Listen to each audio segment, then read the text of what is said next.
यहाँ पे आप सभी जो ऑनलाइन क्लास सुनने वाले विद्यार्थियों का मैं प्रणाम करता हूँ। तो डायमंड ग्रुप ऑफ इंस्टीट्यूशन की ओर से जो मुझे अवसर मिला है ऑनलाइन क्लास लेने के लिए, मैं इनका आभारी हूँ। और सभी विद्यार्थी इस ऑनलाइन क्लास को ध्यान से सुनिए, यही आशा व्यक्त करते हुए मैं इस कविता का प्रारंभ करना चाहता हूँ। तो आइए, तो बंदर बाण, कविता का नाम है बंदर बाण। तो इस कविता के कवि जो संकलित द्वारा ये कविता ली गई है, तो इस कविता का जो मुख्य आशय, इस कविता का आशय यानी इस कविता के द्वारा बच्चे ये सीखते हैं कि दो व्यक्तियों में जो झगड़ा होता है और उस झगड़े में तीसरा किस तरह लाभ उठा सकता है, यही इस कविता का मुख्य आशय। यानी दोनों के झगड़े में तीसरे का लाभ किस तरह हो सकता है, ये क्या है, यानी कि बिल्ली और देखिए बिल्ली और जो बंदर, इस दोनों में जब बंदर है और बिल्ली, चल तो बिल्लियों में झगड़ा होता है और झगड़ा होने के बाद जब बंदर वहां पे आके किस तरह उन दोनों को यहाँ पे समझाकर किस तरह अपना लाभ, अपना स्वार्थ जो उठाता है, यही इस कविता के अंतर्गत जो बताने का प्रयास यहाँ पे किया गया है। तो आइए इस कविता के माध्यम से हम देखेंगे तीसरों का लाभ किस तरह हो सकता है। और इसमें आप देखिए, जैसे कविता है, म्याओ म्याओ बिल्ली आई, ऊटा कहीं से रोटी लाई, तभी दूसरी बिल्ली आई, उसने भी कुछ अकड़ दिखाई। यहाँ पे एक बिल्ली आती है और म्याओ म्याओ करते हुए और एक रोटी कहीं से, तो एक रोटी क्या है लेकर आती है और तभी वहां पे ही दूसरी बिल्ली प्रकट होती है और प्रकट होते ही वो अपनी अकड़ दिखाती है और अकड़ कर कहती है रोटी मुझे दे दो, और दोनों एक दूसरों से अकड़ दिखाते हैं। और तभी दूसरी जो बिल्ली बोली कि ये तो मेरी रोटी।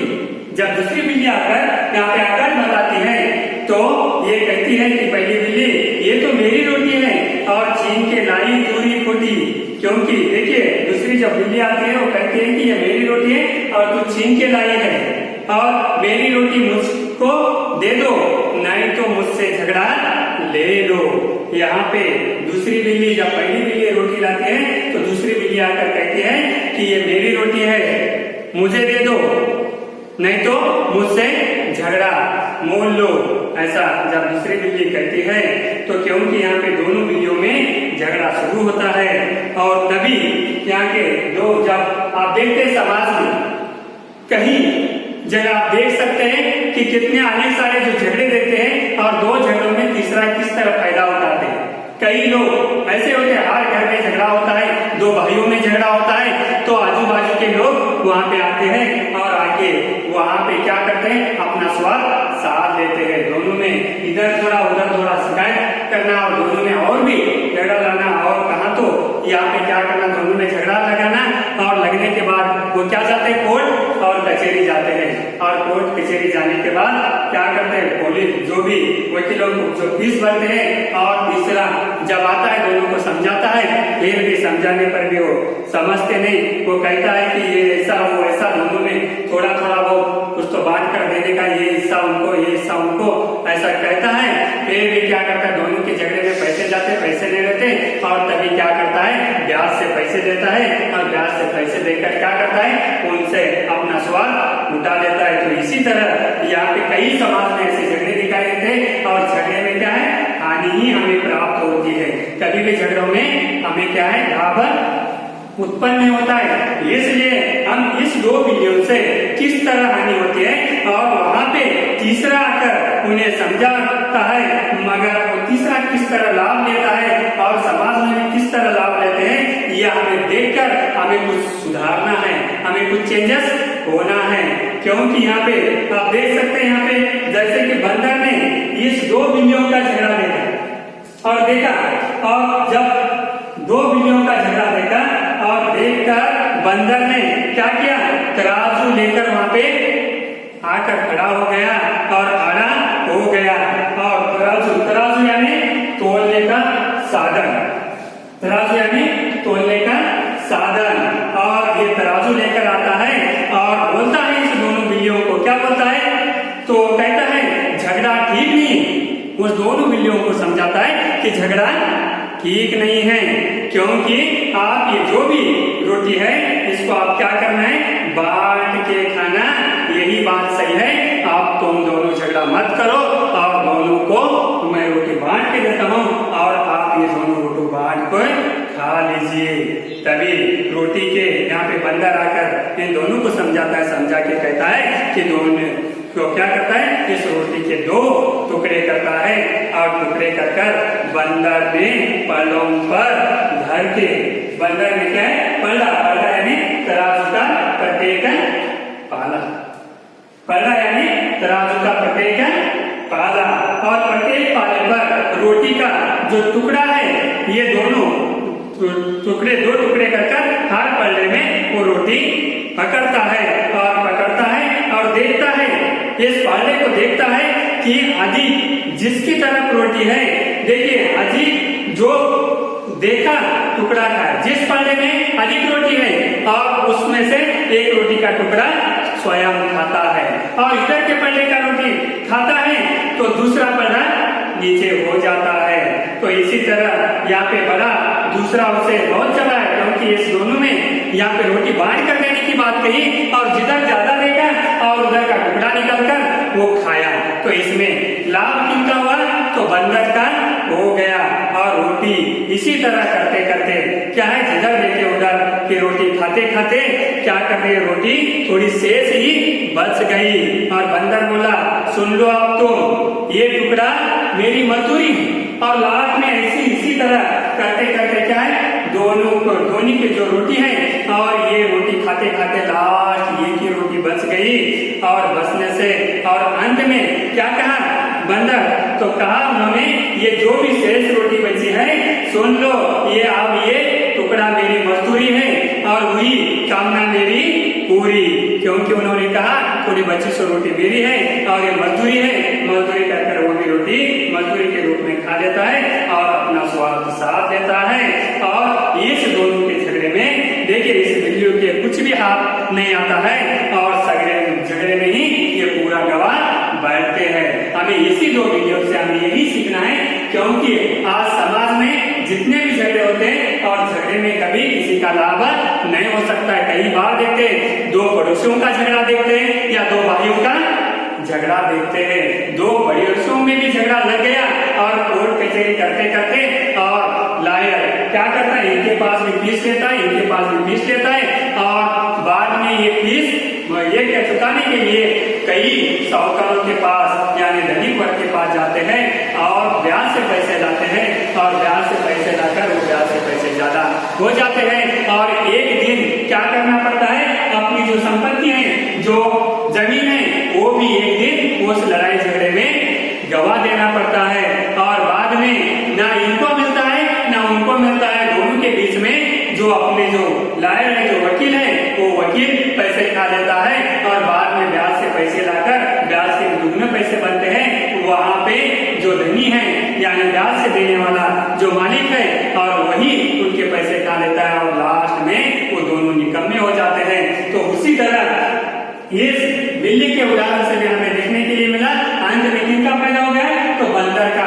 यहाँ पे बंदर आता है और मीठे मीठे बातें करता है, दोनों को ज्ञान देने का जब ये करता है और दोनों को समझाता है, समझाकर अंत में पूरा रोटी स्वयं किस तरह खा लेता है, उसी तरह यहाँ पे झगड़ा करने पर कभी भी हमारा फायदा नहीं होता है और उसका लाभ दूसरे ही उठा सकते हैं। इसलिए हमें इस कविता से हमें यही सीखना है कि हमारे आजू बाजू पड़ोस में या हमारे भाइयों से या किसी भी समाज में अन्य व्यक्तियों से हमें क्या नहीं करना चाहिए, झगड़ा नहीं करना चाहिए। और झगड़ा करने से हमें किसी तरह का फायदा नहीं हो सकता है। इसलिए आप सभी बच्चों इस बिल्लियों का उदाहरण सामने रखते हुए हमें प्रण लेना चाहिए कि आज के दिन से हम क्या नहीं करना चाहिए, झगड़ा नहीं करना चाहिए। झगड़ा करने से हमें इल मात्र भी हमें क्या नहीं हो सकता है, उसका लाभ हमें नहीं हो सकता, उससे हमें हानि हो सकती है और उससे हम बर्बाद हो सकते हैं और हमें उससे रोड पर आ सकते हैं।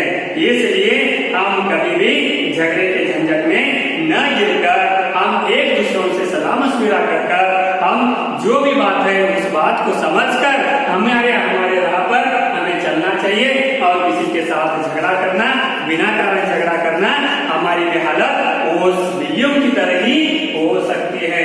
जिस तरह बिल्लियों को खाली हाथ लौटना पड़ा है, उसी तरह झगड़ा करने से हमें भी खाली हाथ ही लौटना पड़ता है। इसलिए हमें समाज में एक दूसरों से मिलजुल कर रहना है और मीठे बातें करना है। अभी झगड़ों को कभी किसी से मोल नहीं लेना है।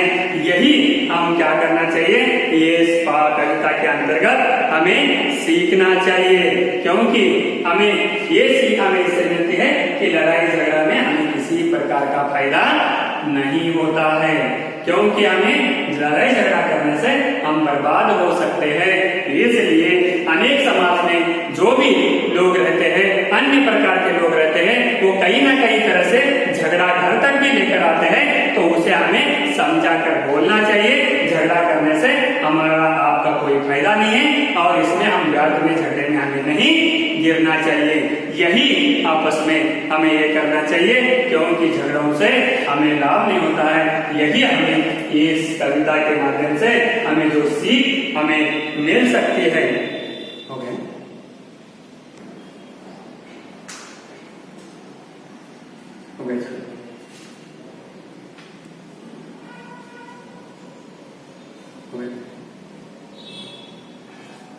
तो आइए तो देखिए यहाँ पे बंदर ने जब किस तरह इस दोनों में से, जैसे बिल्ली आने पर तराजू लेकर किस तरह उन्हें समझाने का प्रयास किया और किस तरह इस दोनों को बांट कर देने की बात कही और कहने पर बाद में अंत में उन्होंने किस तरह अपना फायदा उठा लिया और यही फायदा उठाकर किस तरह अपनी मजदूरी समझकर शेष टुकड़ा लेकर गया।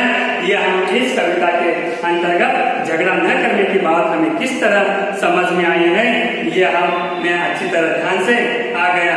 और इसके ऊपर जो भी यहाँ पे अभ्यास क्रम है, यानी कि इस कविता का मुख्य उद्देश्य, यानी इतनी ये कविता क्या है, जो बड़ी कविता नहीं है, क्योंकि इस कविता से हमें समाज में यही सीखना है कि मिलजुल कर रहना है और कभी किसी से झगड़ा मोल नहीं लेना है। और झगड़ा लेने से हमें क्या है, तीसरों को ही लाभ हो सकता है। ये हमें अच्छी तरह से इस दो बिल्लियों के झगड़ों से और बंदर किस तरह अपना स्वाद उठाता है, यही हमें इस कविता के जो सारों से हमें पता चलता है कि दो बिल्ली और बंदर के मार्के से किस तरह बंदर को लाभ मिला है और किस तरह इस दो बिल्लियों को हानि पहुंचाई है। ये हम अच्छी तरीके से समझ सकते हैं और समझकर हम भी समाज में इसी तरह हमें लड़ाई झगड़ा न करते हुए समाज में हम किस तरह रहना है और किस तरह हमें जीना है, ये अच्छी तरह हमें इस पाठ के अंतर्गत हमें मालूम हो जाता है। तो इसलिए समाज में हमें अपने भाइयों से हो या पड़ोसियों से हो और अन्य किसी व्यक्तियों से हो, हमें लड़ाई झगड़ा नहीं करना चाहिए। आज से हमें प्रण लेना चाहिए कि आज इस दो बिल्लियों का झगड़ा देखकर हम कभी ऐसा झगड़ा नहीं करेंगे और स्वयं की हानि को हम बचाएंगे और ऐसी हानि हमारे अंदर होने नहीं देंगे और हम भी बच जाएंगे और दूसरों को भी कभी फायदा नहीं उठा देंगे और समाज में हम सही मायने में रहकर कार्य कर लड़ाई झगड़ा न करते हुए हम समाज को हम आगे बढ़ाने का हम प्रणय लेंगे। यही इस पाठ के अंतर्गत हमें क्या, इस कविता के जो अंतर्गत हमें सीखकर हमें एक सही देश को दिशा देना चाहिए और हम भी लड़ाई झगड़ा नहीं करना और दूसरों से भी लड़ाई झगड़े से बचाने के लिए समाज को प्रेरणा देना, यही इस कविता का मुख्य आशय होता है। तो आइए अभ्यास क्रम में देखिए इस कविता पर कुछ यहाँ पे क्या है अभ्यास क्रम है। ये इस कविता का जो मुख्य सारांश पर यहाँ पे कुछ यहाँ पे अभ्यास क्रम के प्रश्न दिए गए। वो प्रश्न है बिल्ली क्या लेकर आई। तो हम देखते हैं यहाँ पे इस पाठ के अंतर्गत यहाँ पे बिल्ली क्या लेकर आती है। तो बिल्ली एक रोटी का टुकड़ा लेकर आती है। बिल्ली क्या लेकर आई, एक रोटी का टुकड़ा लेकर आई। तो दूसरी बिल्ली ने क्या दिखाई। तो दूसरी बिल्ली ने आकार दिखाई। दूसरी बिल्ली क्या दिखाई, आकार दिखाई। आकार दिखाना घमंड। जब एक बिल्ली जब रोटी लाती है तो दूसरी बिल्ली आकर घमंड दिखाती है। आकर दिखाना घमंड दिखाना। दूसरी बिल्ली ने क्या दिखाई, घमंड दिखाई। और बंदर क्या लेकर आया। तो बंदर तभी ये दोनों में झगड़ा हुआ तो तभी बंदर यहाँ पे क्या लेकर आता है, एक तराजू लेकर आया। तराजू यानी तोलने का साधन वहां पे लेकर आता है। और बिल्लियों को क्या मिला, दोनों बिल्लियों को क्या मिला। तो दोनों बिल्लियों को कुछ नहीं मिला, उन्हें खाली हाथ ही लौटना पड़ा। बिल्लियों को कुछ नहीं मिला, यहाँ पे बिल्लियों को क्या है, खाली हाथ ही लौटना पड़ा। बिल्लियों को खाली हाथ ही लौटना पड़ा। इसलिए झगड़ा करने से हमें क्या है, खाली हाथ ही लौटना पड़ता है। तो तभी बंदर ने रोटी का बंटवारा कैसे किया। तो आप देखिए बंदर ने रोटी का बंटवारा कैसे किया। तो यहाँ पे बंदर ने रोटी का बंटवारा इस तरह किया कि जैसे एक तराजू लेकर आया और तराजू लेकर आकर दो पालों में दो रोटी के दो टुकड़े किया और दोनों तरफ रोटी के टुकड़े रख दिया। और रखकर जिस तरफ रोटी का टुकड़ा ज्यादा होता है उस रोटी के टुकड़े काट कर रोटी का टुकड़ा खा लिया। और दूसरी तरफ पाला झुकने पर इधर का रोटी का टुकड़ा इस तरह खाते गया। रोटी का टुकड़ा इधर से काट कर खाते गया और अंत में रोटी का एक ही टुकड़ा शेष बच गया। तभी वो शेष रोटी का टुकड़ा भी बंदर ने बोला ये मेरी मजदूरी है। और ये मजदूरी बोलकर उस टुकड़े को भी बहुत चाव से उन्हें खा लिया। इस तरह बंदर ने क्या किया, रोटी का बंटवारा किया। और इस पाठ से आपको क्या सीख मिलती है, यानी इस कविता से हमें क्या सीख मिलती है। तो इस कविता से हमें यही सीख मिलती है कि दोनों के झगड़ों में क्या होता है, तीसरों का लाभ होता है। इसलिए झगड़ा हमें कभी एक दूसरों से नहीं करना चाहिए। यही इस पाठ से हमें सीख मिलती है।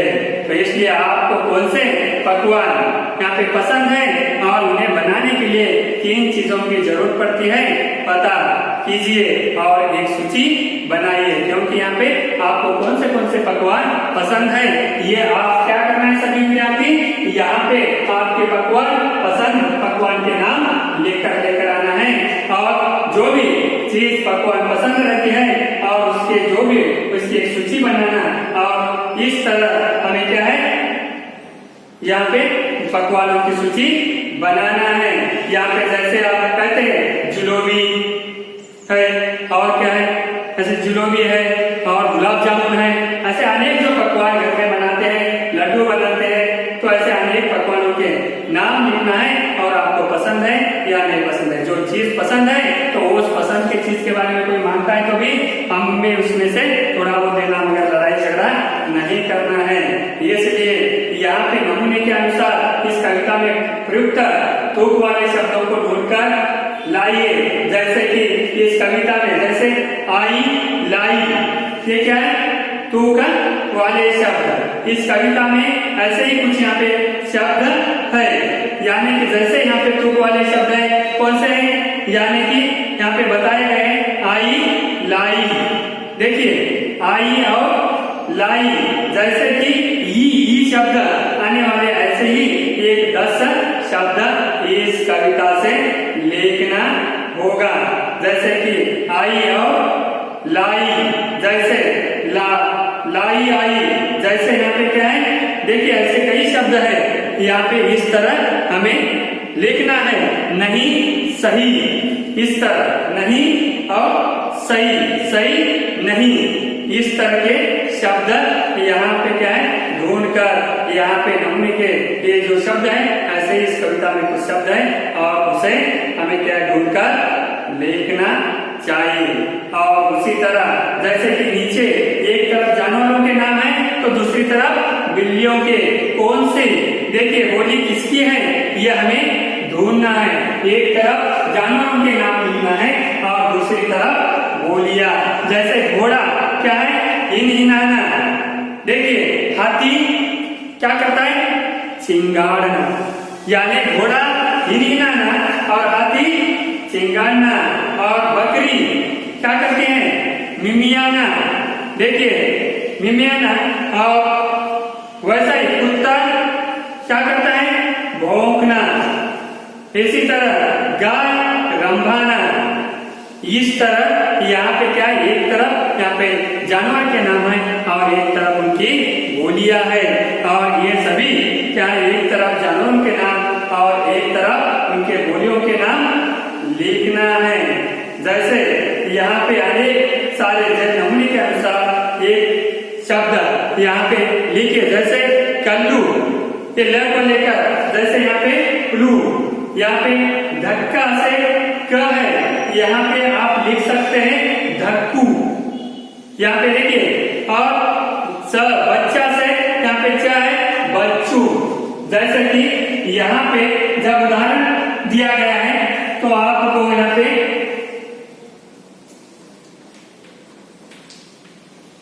कल्लू से यहाँ पे ल और यहाँ पे क्या है पल्लू बोल के लिखा।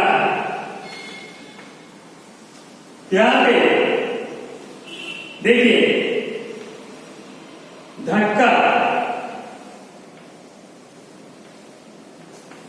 यहाँ पे क, तो यहाँ पे आप लिख सकते हैं जैसे धक्कू या पक्कू बोल के भी लिख सकते हैं। क्या है पक्कू। इसी तरह यहाँ पे नमूने के अनुसार देकर कई शब्द यहाँ पे लिखना है। तो अब देखिए छात्र यही अनेक जो यहाँ पे जानवरों से, यहाँ पे जैसे अनेक जानवरों से कुछ सीखना है कि यहाँ पे कुछ पालतू जो जानवर है जैसे बिल्ली से हमें कुछ सीखने के लिए मिला है, तो इसी तरह अनेक जानवरों से हमें कुछ ना कुछ क्या है मिल सकता है। तो यहाँ पे देखिए जैसे इसके संबंधित ही ये यहाँ पे पूरक वाचन जो है मिली कहीं से कोई माला लेकर उसे कंठ में डाला, बदन पर रख लगाकर बिल्ली चली प्रयाग नाने, चूहों से बोली ये प्यारो पाप किए मैंने हजारों, ईश्वर का जप करके नाम छोड़ दिया चूहे खाने का काम। जैसे ये पूरक वाचन से जैसे इस कविता से संबंधित जैसे झगड़ा करना ये क्या है एक प्रकार का पाप है। समाज में झगड़ा करना भी ये क्या है समाज में एक प्रकार का क्या है पाप है। इसलिए हमें झगड़ा नहीं करना चाहिए। झगड़ा ये पाप है, झगड़ा ये दोष है और झगड़े को निपटाना और झगड़ों से दूर रहना ये हमें क्या लाभ है। झगड़ों से हम जितना दूर रहते हैं उतना हमें लाभ हो सकता है। इसलिए कभी भी झगड़ा हमें बोलना नहीं और सुबह उठते ही हमें यही भगवान के पास जाकर जप करना कि झगड़ा हमें कभी किसी से नहीं होना चाहिए, क्योंकि बैर हमें किसी से नहीं करना चाहिए। महात्मा गांधी जी ने कहा है कि बैर मैं किसी से नहीं करूंगा। देखिए बैर किसी से भी नहीं करना, झगड़ा किसी से भी नहीं करना। झगड़ा करना ये बहुत बड़ा पाप होता है और इससे हानि हो सकती है, इसलिए हमें इसे बच के रहना चाहिए। इसलिए जैसे यहाँ पे क्या है जैसे बिल्ली कहते हैं चूहों को खाती है और खाकर जब ये चूहों को मारना ये भी क्या है पाप है। तो ऐसे पाप मैं नहीं करूंगी। बाद में ईश्वर के पास जाकर वो कहते हैं कि मैं कभी चूहे को नहीं खाऊंगी। मगर कभी कई लोग रहते समाज में पाप करते हैं और पाप करने के बाद क्या कहते हैं आज से मैं पाप नहीं करूंगा, मैं झगड़ा नहीं करूंगा और फिर से झगड़ा करना।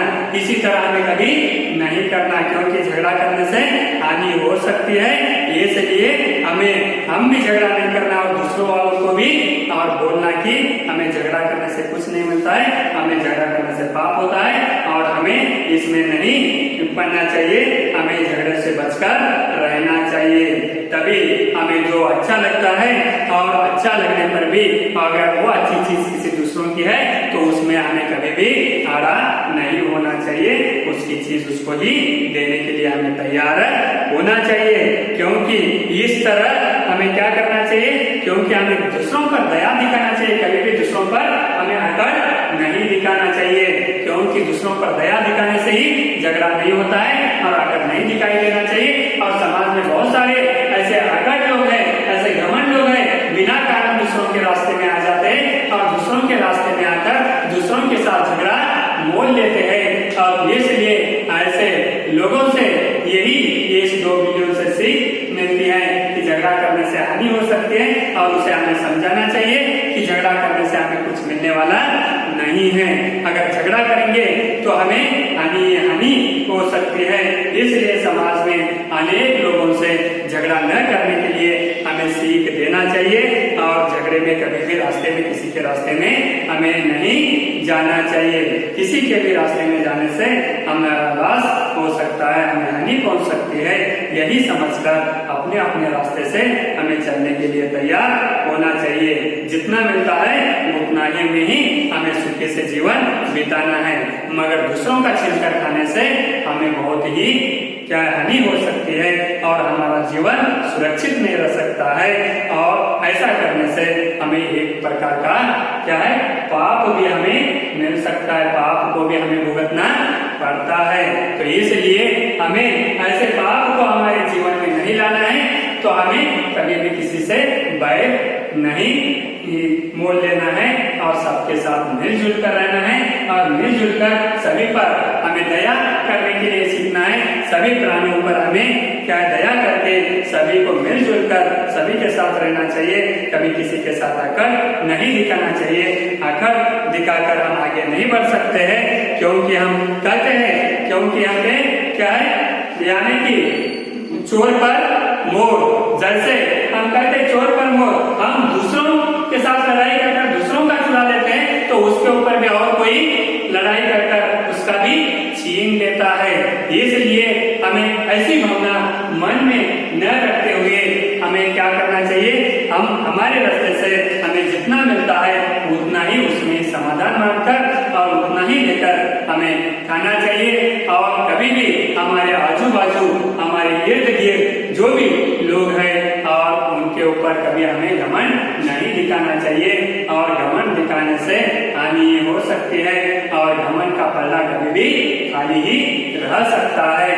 इसलिए मैं सभी विद्यार्थियों को और एक बार मैं ये कहना चाहता हूँ कि बंदर बार इस कविता के माध्यम से जो हमें इस बंदरों से जो हमें सीख मिली है, इस सीख को इस शिक्षा से हमारे जीवन में लाना चाहिए, हमारे आचरण में लाना चाहिए और आचरण में लाकर हमारे जीवन को एक सुदृढ़ बनाना चाहिए और हमारे जीवन को एक सुरक्षित, एक सुखी जीवन बनाना चाहिए। और क्योंकि हमारा जीवन सुखी है तो ही हम हमारे परिवार को सुख से रख सकते हैं। अगर हम ही लड़ाई झगड़ा करते रहते हैं तो हमारे परिवार को हम कभी भी सुखी नहीं रह सकते हैं और हम भी सुख से नहीं जी सकते हैं और इसमें हमारी बर्बादी यानी हमारे पूरे परिवार की बर्बादी है। इसलिए यह हमारे परिवार की बर्बादी यानी हमारे देश की बर्बादी है। ऐसा करने से हमारा ही लॉस नहीं, हमारा ही सर्वनाश नहीं, इससे क्या हो सकता है, हमारे साथ साथ हमारा देश का भी सर्वनाश हो सकता है। तो इसलिए हमारा देश सुखी तो हम सुखी। इसलिए इस कविता से हमें यही सीखना है, कभी दूसरों के साथ लड़ाई झगड़ा न करना चाहिए। यही ये 2 बंदरों के जो माध्यम से जो हमें शिक्षा प्राप्त हो गई, इस शिक्षा का हमें आचरण करना चाहिए। आचरण कर ये व्यवस्थित जीवन चलाने के लिए हम तैयार होना चाहिए। तो इतना इस बंदर के जीवन से सभी विद्यार्थियों को जो सीख मिली है, ये सभी इस बंदर के जीवन से जो सीख मिली है, इसका सभी आचरण सभी विद्यार्थी करेंगे। और इस कविता को ध्यान से सुनकर आप इस जो कविता के हास्य के और ध्यान देकर और इसके अंतर्गत जो सीख मिली है, इस सीख के मार्ग पर हम तमाम सब विद्यार्थी चलेंगे बोलकर यही सभी विद्यार्थियों से आशा करते हुए इस कविता को मैं समाप्त करता हूँ।